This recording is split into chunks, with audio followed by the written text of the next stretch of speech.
Bismillahirrahmanirrahim.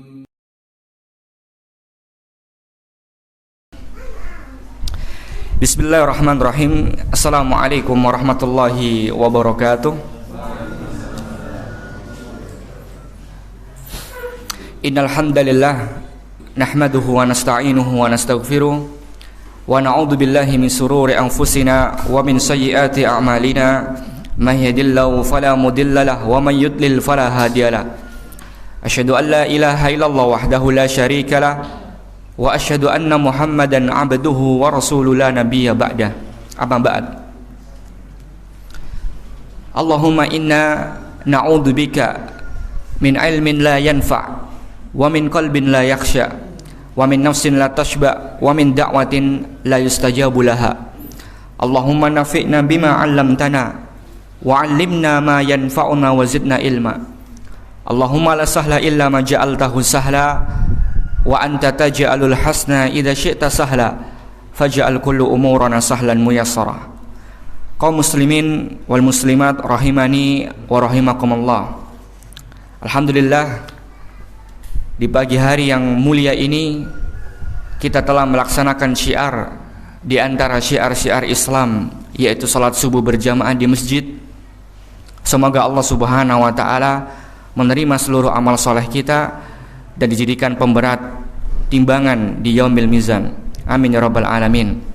Masih dalam pembahasan salah satu risalah yang ditulis oleh salah satu ulama abad ke-21 ini, yaitu Syekh Abdul Muhsin bin Hamad Al-Abbad Al-Badr hafidhallahu ta'ala, yang berjudul Rifqan Ahli Sunnah bi Ahli Sunnah.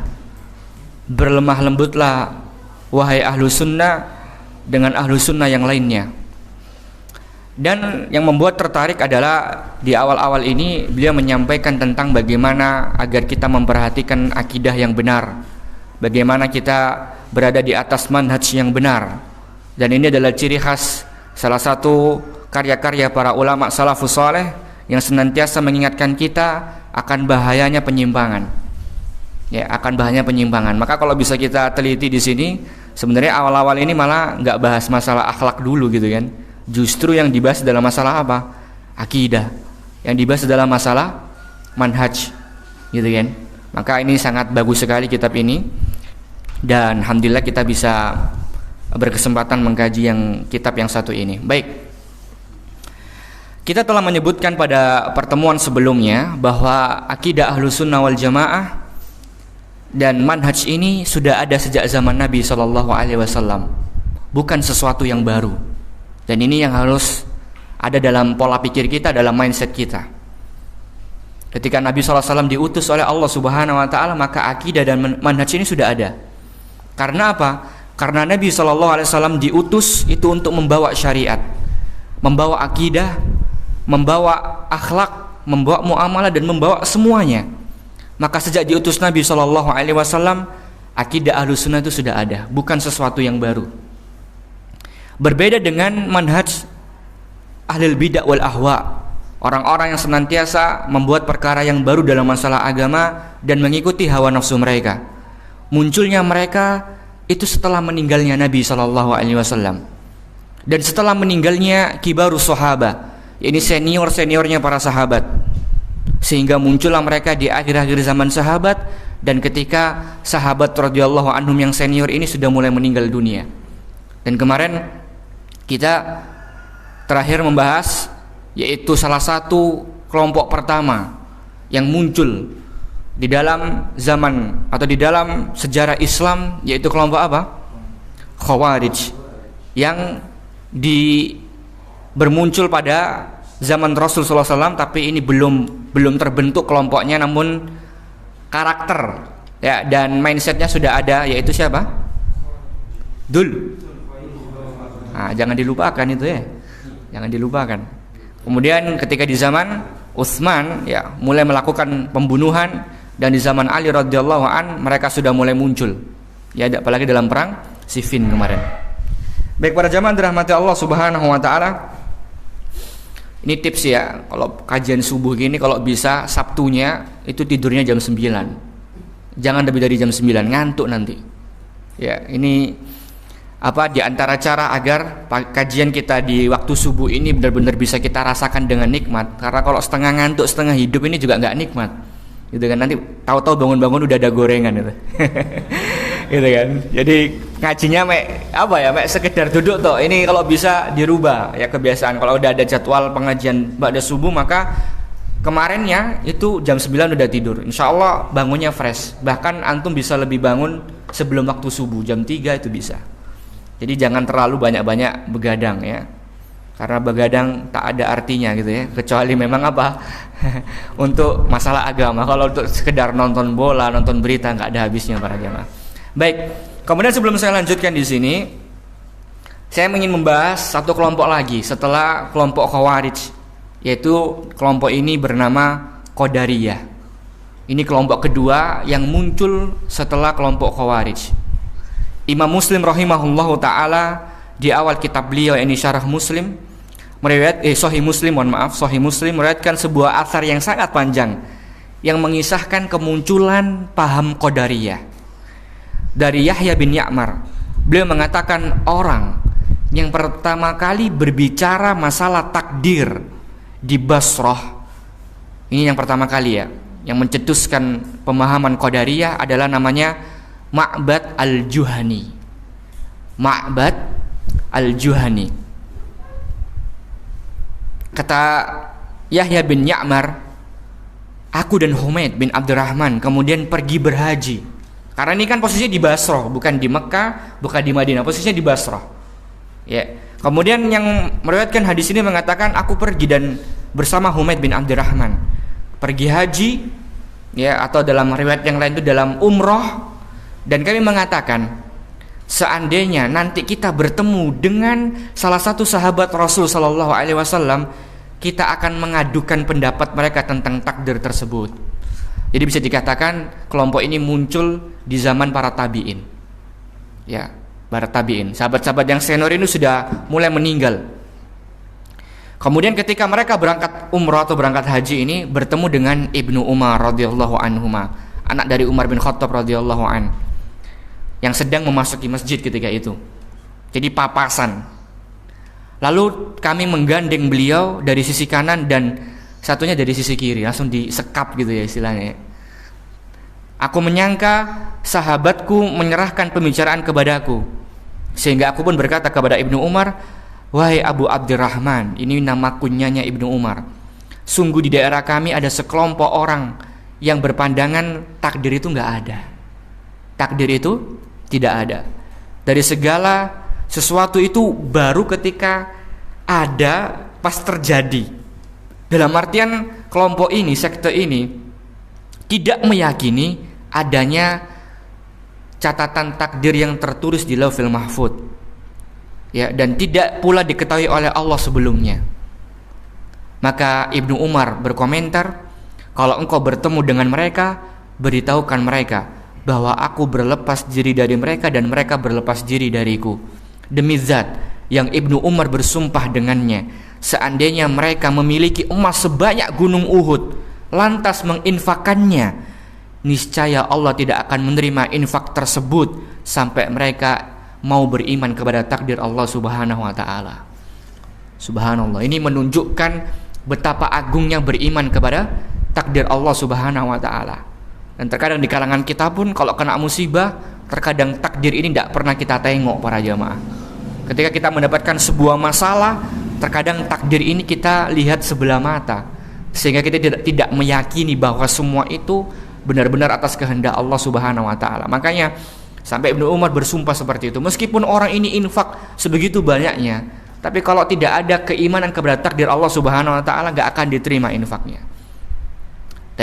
Ini gambaran ya tentang awal mulanya kelompok Qadariyah. Dan kita pahami bahwa kelompok Qadariyah ini adalah kelompok yang meyakini bahwa Allah tidaklah mengetahui dan menetapkan takdir sesuatu yang akan terjadi di masa yang akan datang, dan meyakini kalau perbuatan makhluk bukan Allah yang menciptakan, tapi makhluknya sendiri. Ini tidak benar para jemaah. Nanti kita di akhir nanti dalam pembahasan ini khususnya Qadariyah akan kita jelaskan dalilnya. Ya. Kemudian kita bahas sedikit tentang sejarah kemunculannya. Tadi kan secara umum dalam hadis ini dikatakan bahwa yang mulai adalah Ma'bad Al-Juhani. Sekarang kita bahas sejarahnya. Diriwayatkan dari Al-Auza'i, beliau mengatakan yang pertama kali berpendapat seputar masalah takdir adalah seseorang dari Irak. Nah, jadi munculnya kelompok ini tuh berawal dari daerah mana? Irak. Yang dikenal dengan nama Susan. Duh. Susan lah film setan ya. Susan ya, Susan. Susan memang namanya. Sin wawu sin nun, Susan. Atau dalam riwayat Ibnu Aun nama orang ini adalah Sunsawiyah. Sunsawiyah, dan mungkin wallahu alam ya, mungkin karena zaman dulu itu banyak metode membaca. Cuma kalau di sini yang kami pahami adalah Sunsawiyah. Di Susan atau Sunsawiyah. Dari mana? Dari mana? Dari Irak. Ini sejarahnya. Dahulu Susan atau Susaniyah ini, orang Irak ini, orangnya agamanya Nasrani. Kemudian masuk Islam, kemudian murtad dan kembali ke agama lamanya. Gitu kan. Lah, Ma'bad Al-Juhani yang dari Basrah tadi itu mengambil pendapat seputar takdir dari Susan ini atau Sunsaniyah. Ya, lalu pendapatnya diikuti oleh Ghailan Ad-Dimashqi. Ya, kalau kita cari sejarah ini ya banyak. Maksudnya dalam artian panjang sekali, tapi secara ringkas seperti ini sejarahnya. Sehingga nanti kita paham, oh ternyata pemahaman kelompok Qadariyah ini berasal dari mana? Irak, kemudian diadopsi oleh Ma'bad Al-Juhani yang dari Basrah tadi, kemudian tabiinnya wadul lah istilahnya kan gitu kan, memberikan informasi kepada Ibnu Umar dan Ibnu Umar mengingkari pemahaman seperti ini. Kemudian kalau kita tinjau dari sabda Nabi Shallallahu Alaihi Wasallam, beliau pernah mengatakan Al-Qadariyah majusu hadhil ummah. Ini yang terkenal di kalangan. Ini tentunya pembahasan seperti ini dalam kalau kuliah ya dalam Fakultas Usuluddin ya, dakwah wal usuluddin, tentang firqah-firqah, tentang kelompok-kelompok Islam yang ada di sekitar kawasan kita. Lah Rasul itu pernah mengatakan Al-Qadariyah majusu hadhil ummah. Bayangkan, Rasulullah memang mengatakan Qadariyah itu adalah majusinya umat ini. In maridu fala ta'uduhum wa in matu fala tushiduhum. Jika mereka sakit jangan dijenguk. Jika mereka mati jangan dilayat. Bayangkan, ini hadis riwayat Abu Dawud. Jadi Nabi itu saking mangkelnya gitu kan, sampai ngomong seperti itu, bahwa Qadariyah majusinya umat ini, dan kalau mereka sakit gak usah dijenguk, dan mereka kalau mati gak usah dilayat. Ini menunjukkan kalau kita bisa ambil faedah dari sini, Rasul itu betapa marahnya pemahaman seperti ini, gitu kan? Lah, ketika ada pertanyaan, Ustadz, kenapa kok disebut mereka itu kok disamakan dengan kelompok Majusi? Majusi itu apa sih? Nyembah api gitu kan? Lah, Syekh Ibnu Utsaimin rahimahullah mengatakan, kenapa kok disebut dengan kelompok Majusi Qadariyah ini? Ya karena kaum Majusi ini meyakini ada dua penciptaan di dunia ini. Saya ulang lagi, kaum Majusi itu meyakini ada dua penciptaan, atau ada dua pencipta, mohon maaf, ada dua pencipta. Kalau kita orang Islam meyakini penciptanya ada berapa? Satu, siapa itu? Allah Subhanahu wa taala. Orang Majusi itu meyakini ada dua yang menciptakan. Ya. Ada dua pencipta di dunia ini, itu pencipta kebaikan dan pencipta keburukan. Ini kita belajar agama Majusi bentar ya, sekilas. Jadi Majusi ini meyakini ada dua pencipta. Yang pertama adalah pencipta kebaikan dan pencipta keburukan. Sudah pernah belajar masalah agama Majusi? Belum ya, ini pertama kali ya. Jadi mereka meyakini dua pencipta, pencipta kebaikan dan pencipta keburukan. Lah, pencipta kebaikan mereka istilahkan itu dengan cahaya. Sedangkan pencipta keburukan mereka istilahkan dengan kegelapan. Ini keyakinan orang-orang yang memiliki agama Majusi. Ya. Jadi pencipta kebaikannya itu adalah cahaya, pencipta keburukannya adalah apa? Kegelapan. Lah, Qadariyah itu menyerupai Majusi dari sisi ini, yaitu dari sisi meyakini adanya dua pencipta. Karena Qadariyah mengatakan apa? Peristiwa yang ada di dunia itu ada dua jenis.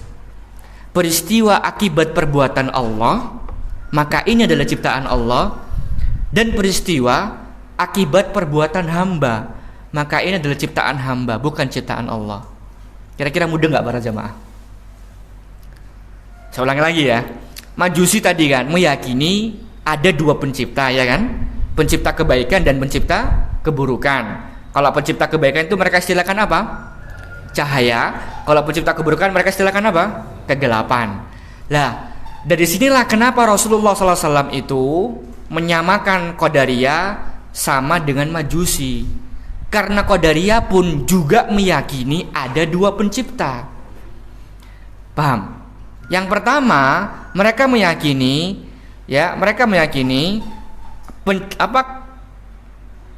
sebuah perbuatan itu diciptakan oleh Allah Subhanahu wa taala. Maka ini penciptanya siapa yang pertama? Allah. Dan mereka juga meyakini ada penciptaan yang dilakukan oleh seorang hamba. Maka penciptanya ini adalah apa? Hamba, manusia. Ya, bukan Allah Subhanahu wa taala. Maka mereka punya keyakinan ada dua pencipta, Allah dan manusia. Bisa dipahami? Makanya dengan dalil inilah Rasulullah mengatakan Al-Qadariyah majus hadhil ummah. Qadariyah itu adalah majusinya umat Islam. Karena Islam meyakini yang menciptakan hanya siapa? Allah, gitu kan? Ya, maka inti dari penyelewengan Qadariyah pada dasarnya ada dalam dua hal. Yang pertama, mengingkari bahwa Allah mengetahui segala sesuatu sebelum terjadinya. Yang pertama, inti dari penyelewengan ini adalah apa?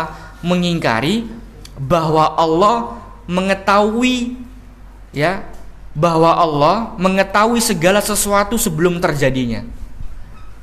Jadi mereka nggak yakin kalau Allah itu tahu sebelum semua ini diciptakan. Mereka nggak yakin. Mereka ingkari. Itu yang pertama. Yang kedua, inti dari penyelewengan mereka adalah apa? Meyakini bahwa setiap hamba adalah pencipta bagi perbuatannya masing-masing. Meyakini bahwa setiap hamba adalah pencipta bagi perbuatannya masing-masing. Kira-kira bingung nggak para jamaah?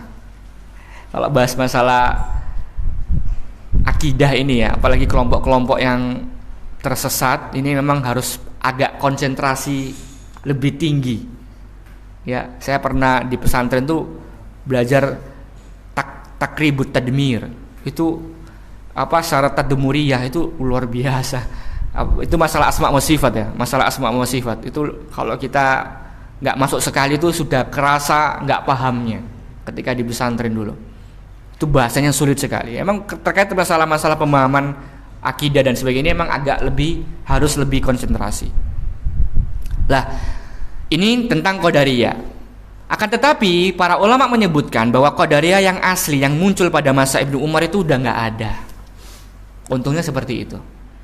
Ya, Ibnu Hajar menukil dari Al-Qurtubi, beliau mengatakan bahwa pemahaman ini telah punah.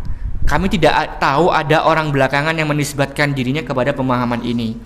Ya, beliau melanjutkan, adapun Qadariyah yang ada saat ini zaman ketika beliau hidup ketika itu meyakini bahwa Allah telah mengetahui, ya. Allah telah mengetahui apa yang akan dilakukan oleh hamba sebelum itu terjadi. Jadi yang zaman now itu yang pengingkaran pertama itu udah hilang. Jadi mereka meyakini bahwa Allah sudah tahu apa yang akan terjadi kepada seorang hamba, tetapi mereka menyelihi para salaf dengan menganggap bahwa perbuatan hamba adalah hasil kemampuan dan ciptaan hamba itu sendiri, bukan dari Allah Subhanahu wa taala. Jadi kan tadi saya katakan pengingkarannya kan ada dua, ya apa enggak? Lah, kata Ibnu Hajar, pemahaman yang dua hal ini sudah hilang. Yang zaman now itu yang pertama ini sudah hilang, yang kedua masih ada, yaitu meyakini bahwa perbuatan hamba itu dari hamba, bukan dari Allah Subhanahu wa taala. Ya. Maka meskipun seperti ini sama-sama juga ideologinya rusak. Tapi ideologi yang kedua kerusakannya lebih ringan daripada yang pertama kali muncul. Makanya jangan pernah tertipu dengan tampilan. Orang cingkrang, jenggotan, itu belum tentu dia apa? Mengikuti sunnah Nabi Shallallahu Alaihi Wasallam. Itu akan bisa terdeteksi ideologinya. Itu kalau kita ajak ngobrol, bisa dipahami sampai sini. Kalau kita ajak diskusi, ajak sharing, itu nanti akan kelihatan bagaimana pemahaman dan akidah mereka. Maka jangan sekali-kali menilai dari apa? Penampilan, gitu kan? Ada yang orang sarungan ya nggak ada masalah, ya. Ada yang orang pakai peci kayak saya gini, misalnya pakai peci presiden gitu kan, belum tentu dia pemikirannya seperti ahlul bidah wal ahwa, nggak, belum tentu. Ya karena semua itu akan bisa dicek ketika apa? Berdiskusi, ketika sharing, akan kita bisa lihat bagaimana ideologinya. Makanya pemahaman-pemahaman seperti teroris dan sebagainya, ya bahkan dari kepolisian pun nggak akan bisa memastikan kalau orang yang cingkrang dan yang jenggotan itu teroris, nggak bisa. Semua itu ada sesi apa? Wawancara gitu kan, ada sesi pendalaman, karena nanti akan kelihatan ketika diajak ngobrol. Nggak bisa orang dilihat hanya sekedar dari wajah luarnya. Bisa dipahami sampai sini? Baik. Kemudian para jamaah dirahmati Allah Subhanahu wa taala, Syekh Ibrahim Ar-Ruhaili hafizallahu taala pernah katakan, ini ulama abad ini juga ya, bahwa kelompok Qadariyah ini telah habis masanya, tetapi Mu'tazilah, nanti ini ada kelompok lagi namanya apa?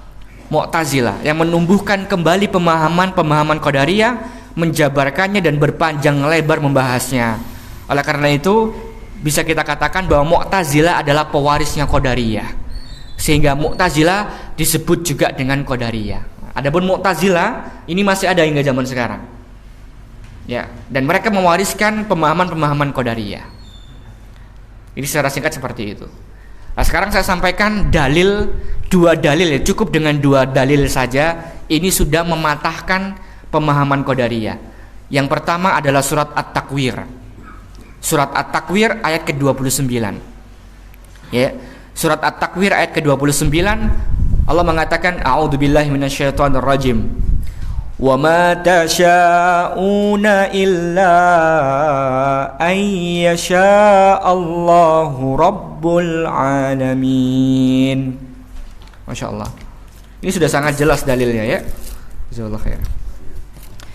Allah mengatakan dalam surat At-Takwir ayat ke-29, wa ma tasha'una illa ayyasha Allah rabbul alamin. Dan kalian tidak dapat menghendaki menempuh jalan yang lurus kecuali jika dikehendaki oleh Allah, Rabb ruh sekalian alam. Jadi dalam artian apa? Kita nggak akan bisa melakukan sesuatu, kita tidak akan bisa berkehendak kecuali dengan kehendak Allah. Ini kan jelas kan? Ini apa? Membantah pemahaman bahwa hamba itu yang menciptakan keinginan sendiri. Enggak. Itu semua berasal dari mana? Allah Subhanahu wa ta'ala. Orang mencuri itu bukan karena kepingin mencuri, enggak. Tapi itu semua ditakdirkan oleh siapa? Allah Subhanahu wa ta'ala. Namun nanti ada fasenya hamba itu diberi pilihan. Ya makanya kalau kita paham dalam kehidupan kita itu ada malaikat, ada setan. Dua-duanya ini sedang duel pada nanti dalam kitab Fawaidul Fawaid karya Ibnu Qayyim dijelaskan di situ tentang waswas syaitan, bahwa semua itu berasal dari bisikan hati. Ya, kita pernah ngerasa nggak kalau ingin melakukan sesuatu itu biasanya masih dalam hati dulu, ya apa enggak? Ya nggak Pak? Pernah ngerasain seperti itu nggak? Kalau kita ingin melakukan sesuatu itu biasanya dimulai dari perasaan dulu. Itu namanya waswas. Dan di situ para malaikat yang ada di samping kita dan syaitan yang ada di samping kita juga itu sedang adu argumen dan berusaha mencondongkan hati kita kemana, ke kebaikan atau keburukan, seperti itu. Tapi semua itu atas kehendak siapa? Allah Subhanahu wa ta'ala. Jadi ini dalil pertama. Yang kedua adalah wallahu khalaqakum wa ma ta'malun. Ini juga penting. Surat As-Saffat. As-Saffat ayat ke-96. Wallahu khalaqakum wa ma ta'malun. Dan Allah yang menciptakan diri kalian dan perbuatan kalian. Wah, jelas kan kok di sini kan. Jadi Allah ini bukan sekedar menciptakan badan kita, tapi Allah juga menciptakan apa yang akan kita perbuat ke depan. Ya, maka cukup dengan dua ayat Al-Quran ini sudah mampu meluruskan pemahaman Qadariyah Yaitu yang pertama, segala yang terjadi di dunia itu atas kehendak Allah. Sehingga ini membantah pemahaman mereka kalau perbuatan yang dilakukan hamba terjadi di luar kehendak Allah. Ya, yang kedua, perbuatan yang dilakukan oleh seorang hamba termasuk ciptaan Allah. Sehingga ini membantah ideologi mereka kalau perbuatan hamba diciptakan oleh hamba itu sendiri. Ya, maka semoga yang singkat ini bisa kita pahami dengan baik ya. Nanti di murojaah lagi, karena sudah ada videonya di YouTube dan di IG, silakan didengarkan lagi karena memang pemahaman terkait masalah masalah seperti ini harus diulang-ulang, tidak bisa sekali.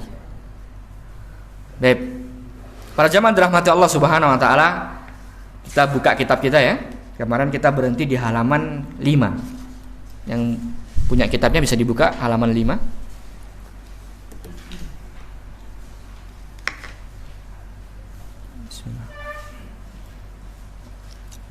Sudah? Kemarin kita sampai berhenti di minha makana fi akhiri ahdi sahaba. Ya, jadi kemarin terakhir kita menyampaikan bahwa istilah bid'ah, berbuat baru dalam masalah agama, itu bukan istilah yang baru, tapi itu bersumber dari siapa? Dari siapa? Rasulullah Sallallahu Alaihi Wasallam, ya, berdasarkan hadis wa iyyakum wa muhdatsatil umur fa inna kulla muhdatsatin bid'ah wa kulla bid'atin dhalalah. Ya, dan ini juga tentunya sebagaimana sabda Nabi SAW bahwa siapa? Faman raghiba an sunnati falaisa minni, gitu kan kemarin. Barang siapa yang memuji sunnahku maka bukan dari golonganku. Jadi istilah seperti ini itu yang mengucapkan siapa? Rasulullah SAW. Maka kita sangat heran sekali kalau ada orang yang alergi dengan kata-kata ini. Karena sebenarnya kata-kata ini bersumber dari siapa? Rasul Sallallahu Alaihi Wasallam. Maka kelak mereka ketika di hari kiamat nanti akan diminta pertanggungjawabannya. Ketika mengucapkan asyhadu anna Muhammadar Rasulullah. Ketika mereka mengucapkan saya bersaksi bahwa Nabi Muhammad Sallallahu Alaihi Wasallam adalah Rasul. Ini kan ada konsekuensinya kan, ya bang enggak? Dan di antara konsekuensinya kita membenarkan apa yang disampaikan oleh Rasul. Dan istilah ini disampaikan oleh Rasul. Dan kita membenci istilah ini, maka ini tanggung jawabnya besar loh para jamaah, enggak main-main. Enggak main-main. Maka barang siapa yang membenci istilah-istilah seperti ini, maka dalam waktu yang sama dia telah membenci Rasulullah sallallahu alaihi wasallam. Kalau sudah membenci Rasulullah sallallahu alaihi wasallam, apakah mungkin bisa mendapatkan syafaat beliau sallallahu alaihi wasallam? Ya, kita tidak bisa memastikan tentunya ya. Karena itu semua adalah kehendak Allah. Nanti Nabi Muhammad pun ngasih syafaat itu juga bukan karena keinginan Nabi Muhammad, itu semua karena apa? Kehendak Allah. Tapi dari sini kita bisa berhati-hati. Bayangkan, coba masalah seperti ini aja, itu dampaknya besok besar di hari kiamat. Ketika nggak ada yang bisa bantu kita, orang tua kita, sahabat kita, teman pengajian kita, nggak ada yang bisa bantu kecuali Rasul Shallallahu Alaihi Wasallam. Tapi di zaman kita hidup sekarang, kita malah benci dengan sabda beliau yang satu ini. Maka ini hal yang patut kita renungkan. Ya, oleh karena itu para jamaah dirahmati Allah Subhanahu Wa Taala, kemarin kita sampai terakhir pada pembahasan bahwa apa? Pemahaman-pemahaman baru itu wulidat, mereka lahir, yang di sini ya, yang di halaman 4 paling bawah ya. Wa ahlul ahwa wulidat aqaiduhum, ya, dan ahlul ahwa, orang-orang mengikuti hawa nafsu, mereka lahir pemahaman-pemahamannya, akidah-akidahnya ba'da zamanihi sallallahu alaihi wasallam, yaitu setelah meninggalnya Rasul sallallahu alaihi wasallam, setelah zamannya Rasul sallallahu alaihi wasallam. Minha makana fi akhiri ahdi sahaba, mereka juga terkadang muncul di akhir-akhir zaman para sahabat radhiyallahu anhum. Wa minha makana ba'da dzalika, dan mereka juga ada yang muncul setelah para sahabat sudah meninggal, kayak tadi Qadariyah, ya kan? Kalau Khawarij tadi kan fi ahdi as-sahaba, di zaman sahabat ya. Ahdi itu artinya zaman. Fi akhiri ahdi, ya, di akhir zaman. Ya, ahdi itu zaman sahabat. Jadi kalau di zaman sahabat tadi apa? Ada Khawarij. Kemudian zaman Setelah sahabat ada apa? Qadariyah. Makanya tadi saya sebutkan 2 contoh kelompok ini, saya ingin memberikan contoh bahwa di antara kelompok yang menyimpang di zaman sahabat itu adalah Khawarij, yang munculnya di zaman sahabat ya, adalah Khawarij, dan kelompok menyimpang yang para sahabat yang senior sudah meninggal itu adalah kelompok apa? Qadariyah. Setelah itu nanti muncul banyak kelompok seperti itu. Kita lanjutkan. War Rasul sallallahu alaihi wasallam akhbara anna man 'asha min ashabihi sayudriku hadat tafarruqa wal ikhtilaf. Masya Allah. Ya, dan Rasul sallallahu alaihi wasallam akhbara, telah mengabarkan, anna man 'asha, sesungguhnya man, barang siapa, asa, yang hidup, min ashabihi, dari sahabat-sahabat Nabi sallallahu alaihi wasallam, sayudriku hadat tafarruq wal ikhtilaf. Sayudriku artinya akan menemukan. Ya, adraka yudriku, itu makanya pengertian dari al-ilm itu adrak. Ya, mengetahui. Sayudriku, mereka akan menemukan, mengetahui hadat tafarruq wal ikhtilaf, perpecahan ini dan kelompok-kelompok ini. Ya. Jadi Nabi sebelum meninggal itu sudah apa? Sudah mewanti-wanti. Sebagaimana dalam hadis yang sering kita dengar ya, bahwa Nasrani segini, kemudian segini, kemudian umat Islam jadi berapa? 73, dan yang selamat hanya berapa? 1. Siapa itu? Orang-orang yang senantiasa berpegang pada agamaku dan para sahabatku. Kan seperti itu. Jadi sebelum Nabi meninggal itu sudah wanti-wanti. Maka perpecahan, perbedaan, kemudian kelompok-kelompok sekte-sekte dalam Islam yang banyak ini, itu sudah sunnatullah. Tidak bisa kita bendung. Bisa dipahami sampai sini. Yang jadi PR kita adalah bagaimana agar kita menjadi yang kelompok yang satu ini. Dari 73 kelompok, ya, kalau kita belum mampu memahami 73 itu, ya, mungkin jenengan sibuk, jenengan kerja, jenengan ada kesibukan yang lain, jenengan nggak punya waktu untuk mempelajari 72 kelompok itu, maka wajib atas panjenengan mempelajari yang satu kelompok itu, yang dijamin oleh Rasul, yaitu siapa? Orang-orang yang mengikuti beliau dan mengikuti para sahabat beliau. Bisa dipahami sampai sini? Ya, maka jangan pernah coba-coba ikut pemahaman-pemahaman yang aneh-aneh. Jangan pernah, kalau seperti ini kita circle-nya, kita udah baik nih di sini kan. Jangan pernah coba-coba circle-nya pindah. Karena kita nggak punya ilmu di sana. Kalau kita nggak paham dengan 72 sekte ini, kita nggak punya ilmu di sana dan kita nggak punya ilmu yang mumpuni, itu kita akan terbawa arus oleh mereka. Maka jangan pernah coba-coba uji coba gitu ya.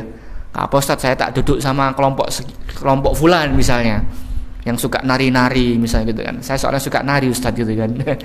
Awal-awal merasa kuat, 2 kali 3 kali ikut nanti. Nah, kita nggak punya ilmu. Makanya PR kita bukan masalah ikut sama mereka, tapi bagaimana kita termasuk dari kelompok yang satu ini yang dijamin oleh Rasul Shallallahu Alaihi Wasallam. Bisa dipahami sampai sini ya? Ya, makanya di sini kata Syekh Abdul Muhsin bahwa Nabi sudah mengabarkan ini akan terjadi. Ya, sebagaimana sabda beliau sallallahu alaihi wasallam, wa innahu, ya, wa faqala, ya, sebagaimana sabda Nabi, wa innahu man ya'is minkum fasayara ikhtilafan katsira. Ya, atau dalam riwayat yang lain itu bisa antum tambah di situ ya. Wa innahu man ya'is minkum ba'di, ya. Setelah minkum itu ada ba'di. Ba'ain dal ya. Ba'di. Ya, wa innahu man ya'is minkum ba'di, baru fasayara ikhtilafan katsiran.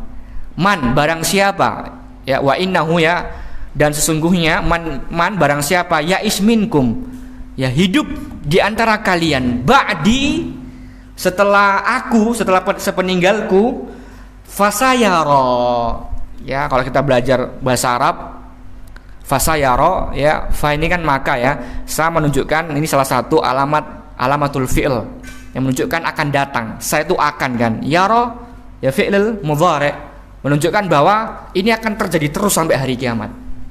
Terus ini nggak akan berhenti. Kelompok-kelompok sing aneh-aneh ini akan muncul terus. Makanya di sini pakai fasayaro. Kalau dalam bahasa Arab, kita pelajari dalam bahasa Arab, ya salah satu alamatul fi'il, yaitu yang artinya akan. Yaro fi'il mudhari', ada yufidu apa? Fi'il mudhari' memberikan faedah apa? Yang terjadi sekarang dan yang akan datang. Sekali lagi dalam hadis ini menunjukkan fasayaro, menunjukkan bahwa apa? Ini akan terjadi terus sampai hari kiamat. Pemahaman aneh-aneh itu semakin banyak nanti. Ya, ikhtilafan, perbedaan pendapat katsiro, banyak. Ya, jadi ini sudah diwanti-wanti sama Rasul Shallallahu Alaihi Wasallam. Lah, yang membuat kita itu cinta sama Nabi. Di sini Syekh mengatakan, "Tsumma arsyada ila sulukis siratal mustaqim." Masya Allah. Tsumma arsyada ila suluki as-sirat al-mustaqim. Tsumma, kemudian, arsyada, memberikan petunjuk, mengarahkan kita ila suluki siratal mustaqim, kepada jalan yang lurus. Wa huwa ittiba'u sunnatihi wa sunnati khulafaihi ar-rasyidin, yaitu dengan ittiba, mengikuti sunnatihi, sunnah Nabi sallallahu alaihi wasallam, wa sunnati khulafaihi ar-rasyidin, dan sunnah-sunnahnya para khulafa ar-rasyidin. Kalau kita bilang al-khulafa ar-rasyidin berarti berapa? 4 kan? Abu Bakar, Umar, Utsman, dan Ali. Setelah itu nanti gak karuan. Makanya ketika ada Bani Umayyah, Bani Abbasiyah, itu sudah gak karuan semuanya. Bisa dipahami sampai sini? Maka yang harus dipegang adalah sunnah Nabi dan sunnah khulafaur rasyidin. Sampai sini bisa dipahami? Ada pertanyaan sampai sini? Mungkin ada yang kelewatan mufradatnya.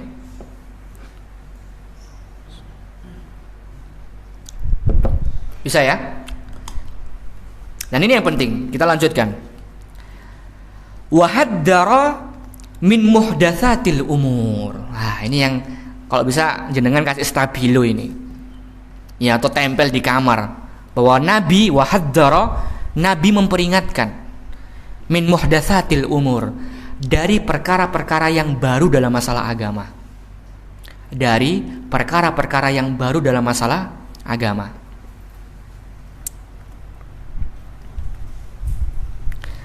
Wa akhbaro annahu dhalal, dan Nabi SAW mengabarkan bahwa yang namanya perkara yang baru dalam masalah agama yang tidak diajarkan oleh Nabi SAW itu adalah dhalal, kesesatan. Adalah apa? Kesesatan. Ini yang ngabarkan Nabi, bukan saya. Bukan ustadz-ustadz yang menjelaskan ini, enggak. Yang ngabarkan Nabi bahwa perkara-perkara yang baru yang tidak diajarkan Nabi itu akan apa? Membawa pada kesesatan. Secara logika loh para jamaah. Misalnya jenengan suka rakit motor, ya, atau jenengan beli mesin elektronik. Jenengan biasanya kalau kita beli mesin elektronik itu dapat apa biasanya? Guidebook kan? Dapat tata cara penggunaannya, ya apa enggak? Terus jenengan sok tahu gitu kan? Enggak baca itu. Tiba-tiba pertama kali pakai langsung meledak piye? Rusak langsung gitu kan. Nah, inilah seperti agama kita. Kita itu sudah ada guidebooknya, kita tuh sudah ada petunjuknya, yaitu apa? Nabi SAW yang dijadikan uswah hasanah, qudwah hasanah kita. Terus kita melakukan sesuatu yang nggak sesuai dengan guidebook kita gitu loh. Kira-kira itu rusak atau gimana nanti jadinya? Rusak apa enggak? Ya rusak jelas, orang nggak ngikutin Nabi, jelas rusak. Makanya sampai Nabi mengatakan apa? Wa annahu dhalal. Perkara-perkara yang baru yang tidak diajarkan oleh Nabi itu akan membawa kepada apa? Kesesatan. Tersesat kita nanti. Orang sudah jelas ini loh bukunya, gak dibaca, ya gak sampai surga. Sampainya kemana? Ya neraka tentunya. Bisa dipahami sampai sini? Nah, di sini diterangkan oleh Imam Malik. Ini perkataan yang sangat terkenal dan ini harus jenengan catat ya. Karena ini saya rasa perkataan Imam Malik yang sangat menampar kita. Kalau hati kita masih hidup loh ya. Kalau hati kita ini masih sehat, mendengarkan perkataan ini kita langsung speechless, kita tak bisa ngomong. Wah iya yo. Benar-benar sangat-sangat menampar. Apa perkataan beliau? Qala Imam Malik rahimahullahu taala, Imam Malik pernah mengatakan, man ibtada'a fil Islam. Dan saya ulangi lagi, Imam Malik ini imam yang terkenal ya, nggak ada yang nggak kenal sama Imam Malik. Imam Darul Hijrah, ya, imam yang menjadi rujukan ketika itu untuk Mekah dan Madinah. Ya, beliau pernah mengatakan, man ibtada'a fil Islam, barang siapa yang mengadakan sesuatu yang baru dalam agama Islam, ya, bid'atan yaraha hasanatan, dan dia menganggap perbuatan itu adalah perbuatan baik. Nah, dari sini nanti kita bisa ambil kesimpulan apa? Ada gak perbuatan bid'ah yang baik? Gak ada. Dan sebelum kita lanjutkan, tolong dipahami dengan baik gitu loh. Karena ini yang viral di YouTube, ustadz yang terkenal dipanggil di semua instansi ini, padahal sudah doktor ya, sudah doktor S3, tapi gak bisa memahami makna dari bid'ah di sini. Ini sangat disayangkan sekali para jamaah. Makanya kita berdoa kepada Allah Subhanahu wa taala kita diberikan ilmu yang bermanfaat. Itu menunjukkan bahwa titel itu nggak jadi nggak jadi patokan. Beliau mengatakan kalau ini bid'ah gitu ya. Kalau ini bid'ah dan sebagainya, berarti kita nggak usah pakai mic dan sebagainya gitu kan. Kita nggak usah pakai motor. Kita kalau umroh nggak usah pakai pesawat, pakai unta saja. Ini kan pemahamannya kurang bagus ya, apa enggak? Kurang baik. Padahal para ulama sudah menjelaskan, mungkin beliau jarang buka kitabnya para ulama gitu ya. Nggak tahu dukturnya itu gimana cara ngambilnya. Karena orang itu semakin tinggi strata pendidikannya, S1, S2, S3, itu semakin tinggi pula dituntut untuk keilmiannya. Bisa dipahami nggak? Iya kan? Dari skripsi, kemudian S2 apa?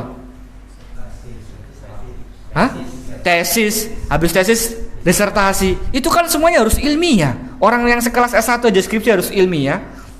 Gitu kan? Dan saya lihat majalah Tempo itu, permasalahan kita di Indonesia ini dalam bidang pendidikan itu banyak dosen-dosen yang menjiplak karya tulis itu udah jadi masalah, gitu kan? Apakah ustadz ini nggak punya rasa ilmiah ketika memahami masalah bid'ah? Disamakan dengan mic, disamakan dengan motor. Ingat, dalam masalah ini ulama menjelaskan dari hadis Nabi yang satu itu, bahwa yang dimaksud bid'ah di sini adalah bid'ah masalah agama, jelas. Karena apa? Karena Nabi SAW itu tidak diutus untuk teknologi. Nabi SAW itu tidak diutus untuk masak, enggak. Nabi itu tidak diutus untuk buat mic, buat motor, enggak. Ya apa enggak? Nabi diutus untuk apa? Untuk apa?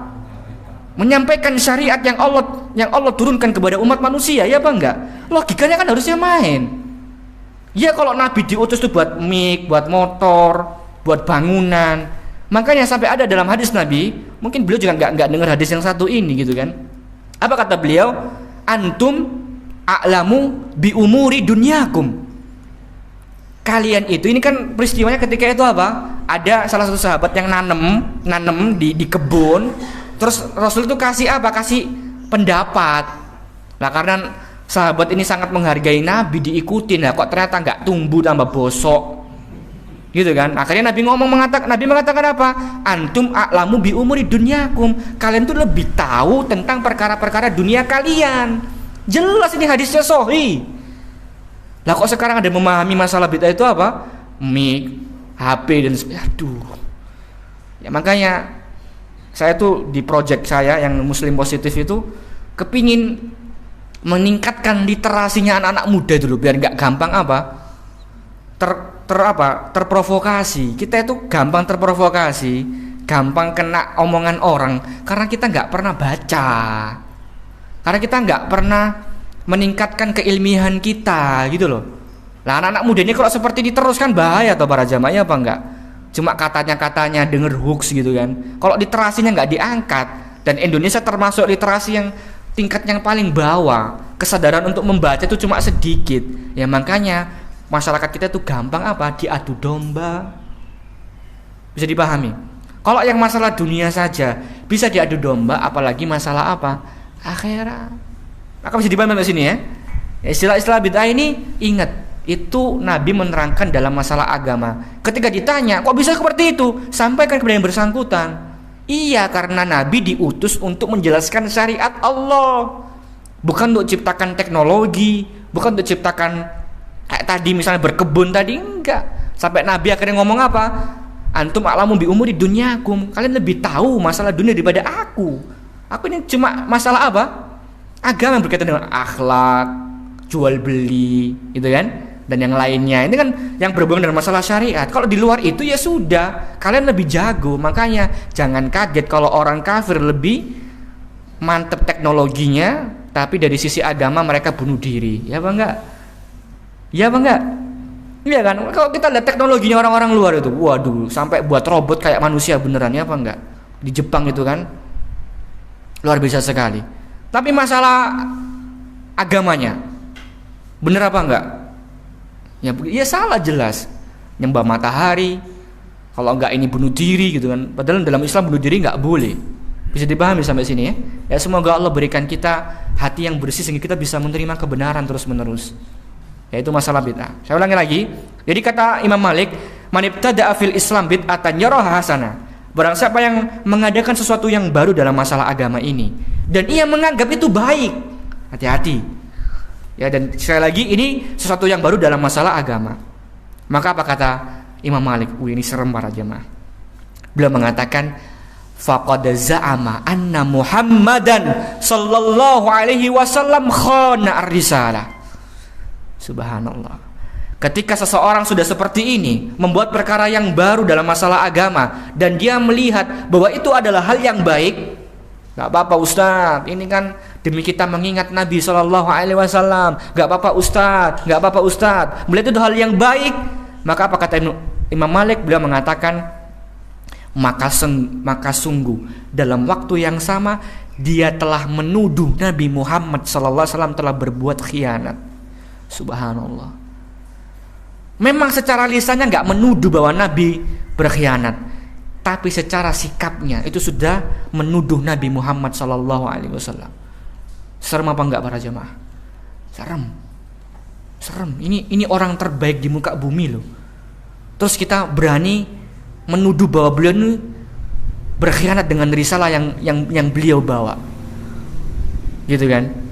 Karena apa? Li'annallaha yaqul, karena Allah Subhanahu wa taala sudah berfirman dalam surat Al-Maidah ayat ketiga. Allah mengatakan apa? Al-yauma akmaltu lakum dinakum. Pada hari ini telah aku sempurnakan untuk kamu agamamu dan telah aku cukupkan kepada nikmatmu dan telah aku ridhoi Islam itu jadi agamamu. Kan seperti itu toh. Ya sekarang kita kalau membuat perkara yang baru, secara logika loh para jamaah, secara logika aja, gak usah pakai dalil gitu loh. Itu kan secara tidak langsung kita kan sudah merasa lebih pintar daripada Nabi Shallallahu Alaihi Wasallam, ya apa enggak? Orang ini kan yang diutus sama Allah itu siapa? Nabi Muhammad. Lah kok kita itu membuat perkara yang tidak diajarkan sama Nabi Muhammad? Lah kok kenemenan gitu loh? Kok tega gitu loh? Makanya sampai Imam mengatakan bahwa orang seperti ini dalam waktu yang sama dia telah menuduh Nabi Muhammad itu berkhianat. Bahwa Nabi Muhammad itu menyampaikan risalahnya itu enggak semuanya. Padahal dalam surat Al-Maidah ayat ketiga ini apa asbabun nuzulnya? Ada yang tahu? Dalam peristiwa apa? Kenapa ayat ini diturunkan al-yauma akmaltu lakum dinakum? Haji Wada. Dan ketika itu para sahabat semuanya nangis langsung. Wes kroso, iki Nabi gak lama lagi hidup ini. Karena dari kalimat aja al-yauma akmal sempurna. Berarti kan itu sudah pucuk. Iya apa enggak? Sudah di end, sudah selesai. Tugasnya Nabi udah selesai. Makanya para sahabat ketika itu nangis semuanya. Udah ngerasa ini Nabi gak lama ini hidupnya ini. Lah kok sekarang ada orang membuat perkara yang baru, ini kan aneh. Kan aneh. Seakan-akan apa? Nabi sebelum meninggal tuh apa? Ajarannya gak disampaikan semua, ya apa enggak? Iya kan? Secara logika gak usah pakai dalil, gak usah pakai dalil. Gak usah pakai dalil. Kita merasa bahwa Nabi itu gak sempurna nyampaikannya. Akhirnya kita membuat perkara yang baru dalam masalah agama. Kan itu menuduh Nabi apa? Berkhianat terhadap syariat yang Allah berikan. Loh, itu serem loh para jemaah. Kalau kita gak taubat sama Allah, demi Allah saya gak bisa bayangkan. Orang kita ketika bencana aja, dalam kondisi kepepet, gak ada orang, itu sudah menyeramkan, mencekam. besok ketika hari kiamat lebih mencekam daripada itu, dan Nabi Muhammad gak datang tolong kita, itu gimana rasanya? Maka dalam hadis yang lain ketika itu ya umat Islam diberikan keutamaan untuk bisa meneguk telaga yang dijaga oleh Nabi SAW. Tiba-tiba mereka diusir oleh para malaikat, ya apa enggak? Gitu kan? Ketika ditanya Nabi Muhammad, loh itu kan umatku wahai malaikat. Malaikat mengatakan, wahai Muhammad, engkau tidak tahu apa yang mereka lakukan setelah engkau meninggal. Bayangkan, gak ada jual mizon, gak ada para jemaah. Aqua mizon, cangcimen gitu. Gak ada, itu lama loh tuh nunggu, ya apa enggak? Gak ada Pocari Sweat, gak ada. Ini buat merek ya. Kan kita itu kan ionnya habis kena matahari. Gitu kan. Ketika itu nggak ada, cuma Nabi yang mana telaga itu kalau kita minum sekali terus nggak akan ngelak selamanya. Bayangkan. Allahu Akbar. Ya, di saat seperti itu kita diusir, nyesek apa enggak para jemaah? Nyesek para jemaah. Jantung bisa kita mati, udah mati tuh ya. Kita bisa kaget. Ya Allah, ini saya butuh minum, ini gimana? Nggak ada yang jual minuman. Dan ternyata ketika udah sampai di sana diusir lagi, wes. Wassalam para jemaah. Gimana rasanya ini kering? Gimana ya? Aduh, saya nggak bisa bayangkan. Nasallallahu salama wal afiyah. Kita berdoa kepada Allah agar Allah selamatkan kita dari hal tersebut. Serem para jemaah. Nah, karena itu para jemaah dirahmati Allah Subhanahu wa taala, inilah yang penting. Inilah yang penting terkait masalah apa? Bid'ah seperti itu. Baik, kita lanjutkan. Walaisa minal ma'kuli walal makbul, ya, walaisa minal ma'kuli walal makbul, walaisa minal ma'kul, gak masuk akal, walal makbul, dan gak bisa diterima, ya. Makanya kobul itu maksudnya diterima kan, apa biasanya dalam akad nikah itu ya. Qabul makbul, ya, ini makbul maksudnya diterima. Walaysa minal ma'kul wala makbul, dan gak masuk akal dan gak bisa diterima. An yuhjaba haqqun wa huda anis sahabati radhiyallahu anhum. Ayuhjaba haqqun wa huda anis sahabat. Yuhjaba itu terhalang. Yuhjaba itu terhalang. Jadi gak masuk akal dan gak bisa diterima bahwa para sahabat radhiyallahu anhum itu terhalang dari kebenaran dan hidayah. Gak mungkin.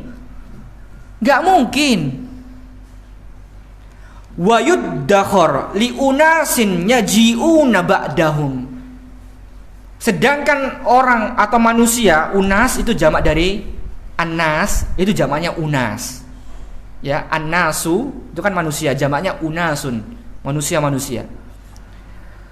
Jadi gak mungkin para sahabat itu terhalang dari sebuah kebenaran dan hidayah.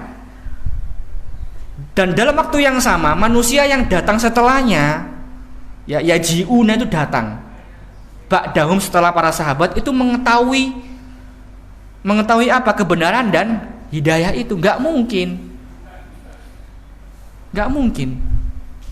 Di sini mudeng gak para jamaah? Kenapa gak mungkin? Ya karena apa? Karena Nabi SAW mengatakan khairun nas qarni, gitu kan? Sebaik-baik manusia adalah di zamanku. Berarti yang paling dekat sama Rasul otomatis yang paling baik, ya apa enggak? Yang paling dekat sama Rasul adalah yang paling paham.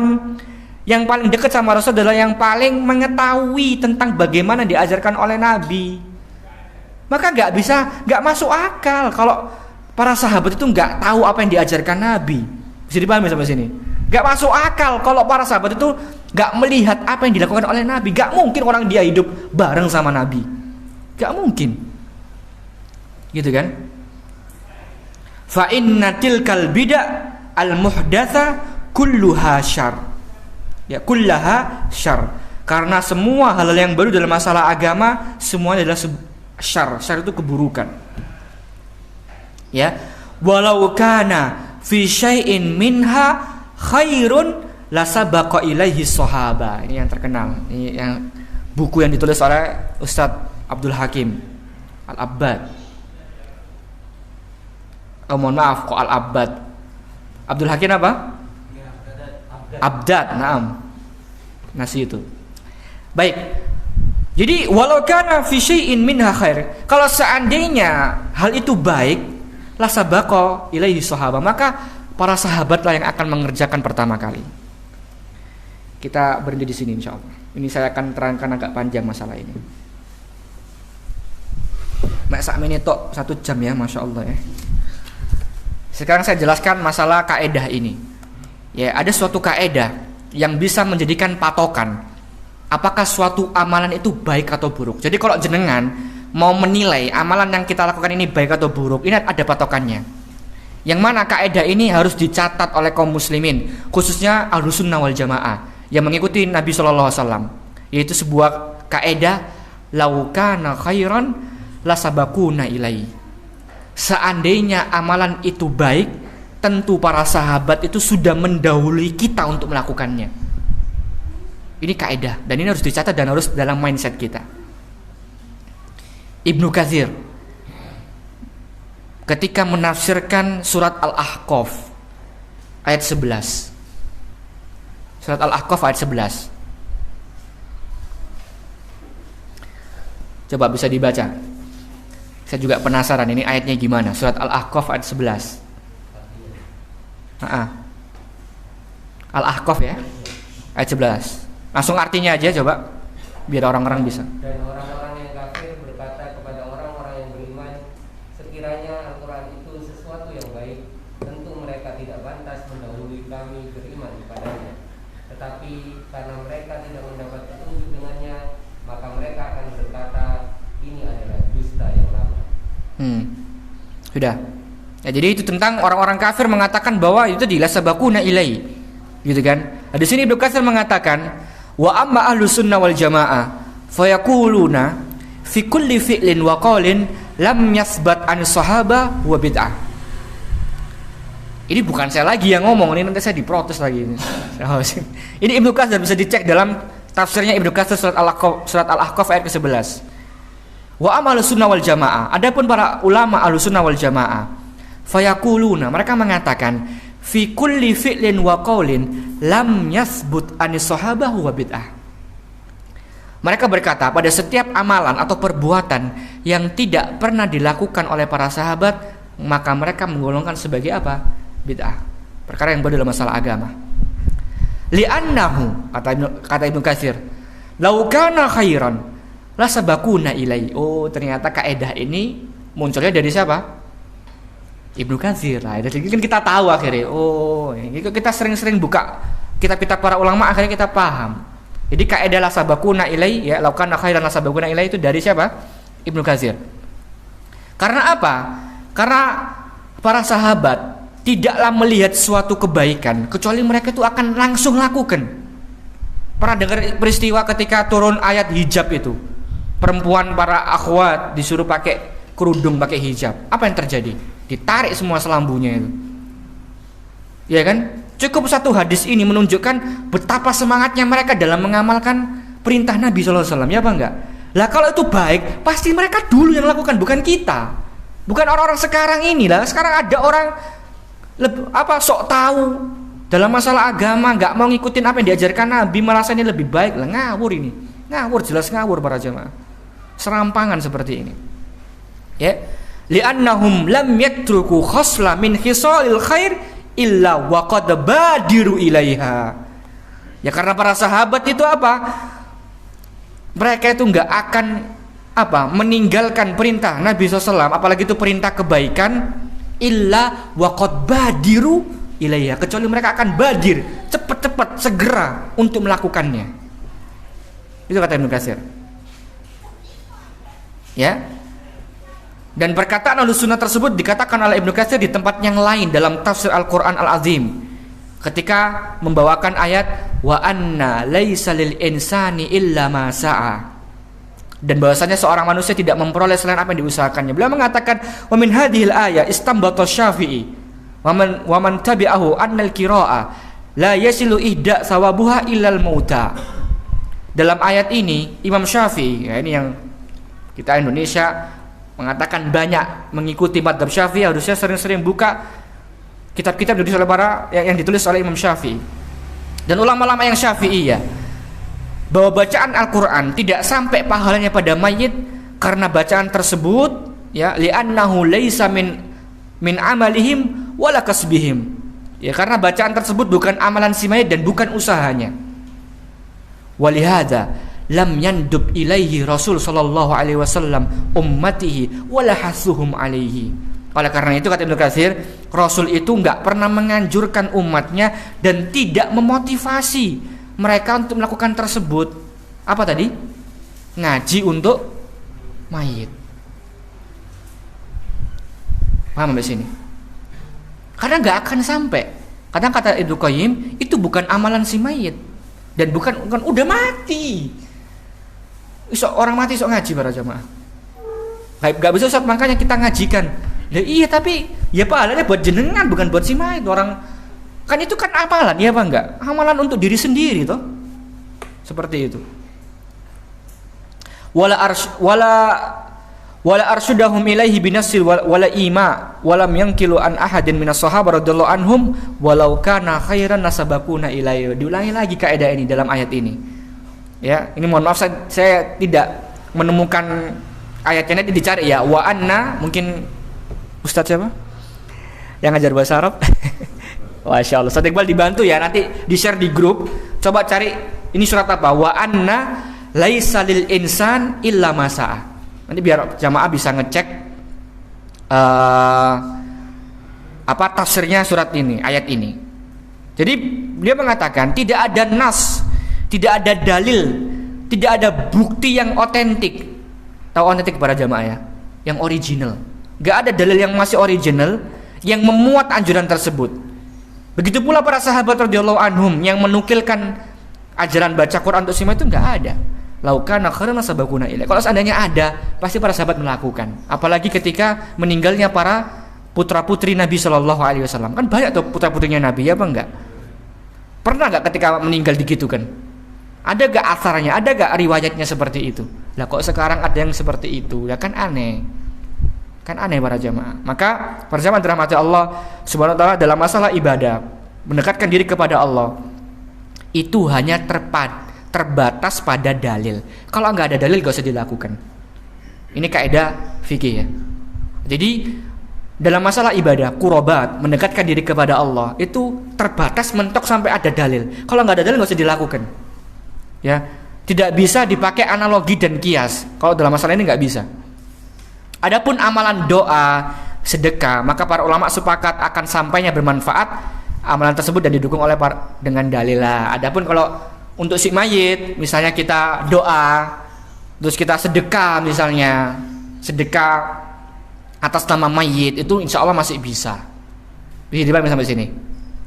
Ya makanya kalau jenengan infak sedekah, kayak kemarin kita program Syiar Ramadan itu ada musinin, nih saat saya sedekah tapi atas nama almarhum ini, nggak ada masalah. Itu insya Allah masih bisa sampai kepada si mayit. Ya doa dan sedekah, karena para ulama telah menjelaskan ini.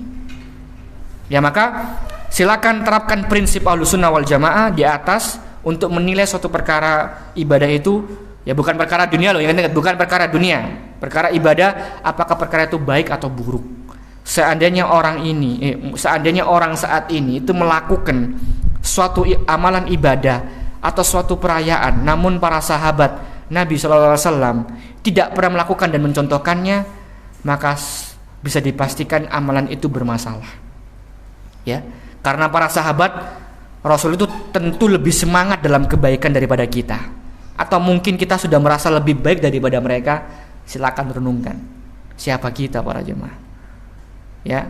Dan sekali lagi yang perlu dicatat, yang dibahas dalam masalah ini adalah perihal agama, bukan perkara dunia. Pembaruan teknologi saat ini tidak termasuk dalam bahasan ini. Ini yang harus dipahami dengan baik.